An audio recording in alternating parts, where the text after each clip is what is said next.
America को touch upon करना था। उनको भी थोड़ी महंगाई में राहत मिली है, 4 साल के लूज पर आ गया है और सामने ट्रम्प साहब ने कह भी दिया कि भाई पावेल जी अब आप रेट तो कट कर दो। क्या पावेल जी बोले पागल जी बोले?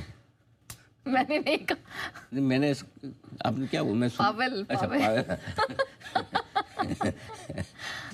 मुझे लगा आप ट्रम्प के मन की बात कर रही है। ट्रम्प को तो ऐसे ही लगता है। कोट किया मिस्टर टू लेट क्या क्या लगाए?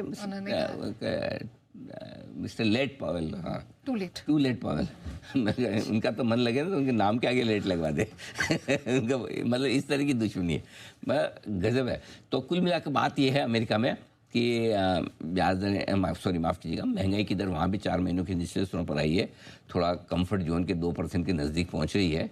और ऐसे में कल तो है ना ट्रम्प साहब का गाली गलौज करना बनता है क्योंकि वो उनको चाहिए रेट कट करो। पावेल तैयार नहीं है, लेकिन अब अभी थोड़ी सी जो डिमांड आ रही है ना पावेल साहब की, सॉरी ट्रम्प की, वो थोड़ी जस्टिफाइड है। हाँ। क्योंकि वो बोले देखो मैं सबसे तो डील कर रहा हूँ, अब 2-3 तो कर डाली, बड़े तो सारे निपट गए हैं।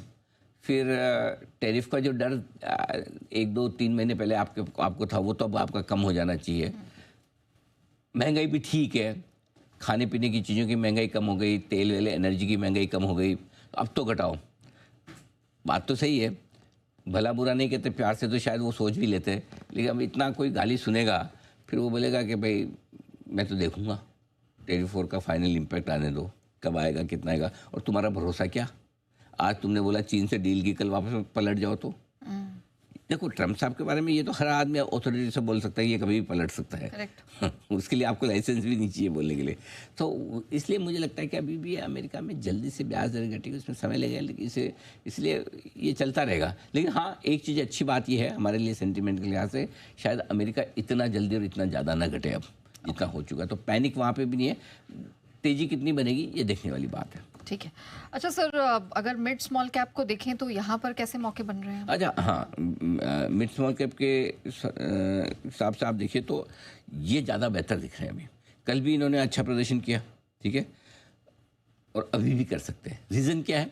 रीज़न ये है कि नेहा यहाँ पे एफआईज की बिकवाली का डर कम है। जहाँ अब एफआईज कल क्या गिरे, कल सारे बड़े ही तो गिरे। हाँ। अब एफआईज बेचेंगे तो रिलायंस बेचेंगे, एचडीएफसी बैंक बेचेंगे, आईसीआईसी बैंक बेचेंगे, टीसीएस बेचेंगे, करेक्ट। तो मिड स्मॉल कैप शेयर में ये थोड़ा सा एक ये अच्छा संकेत है। इसके अलावा आईटी शेयर अच्छे रह सकते हैं, मुझे लगता है आईटी शेयरों में भी खरीदारी करने का मौका बन सकता है। नैस्डैक की मजबूती भी थोड़ा काम आएगी। एक एमएससीआई इंडेक्स में बदलाव हुआ है जिसमें 2 स्टॉक शामिल हुए हैं, नायका और कोरोमंडल। ये फिर से शामिल नहीं हो पाया बेचारा पेटीएम, पिछले 2 बार से बातचीत है। तो पेटीएम में कल ब्लॉक डील भी हो गई, ब्लॉक डील भी 10% की करनी थी, 4 ही हुई, तो थोड़ी उतनी डिमांड नहीं थी। फिर आज फिर से ये नहीं हुआ, तो मुझे लगता है पेटीएम थोड़ा 2-3% घट सकता है, दबाव में रह सकता है। वो अलग बात है, पेटीएम में लोअर लेवल पे वापस खरीदारी भी आ जाती है, 800 के नीचे जाता नहीं है।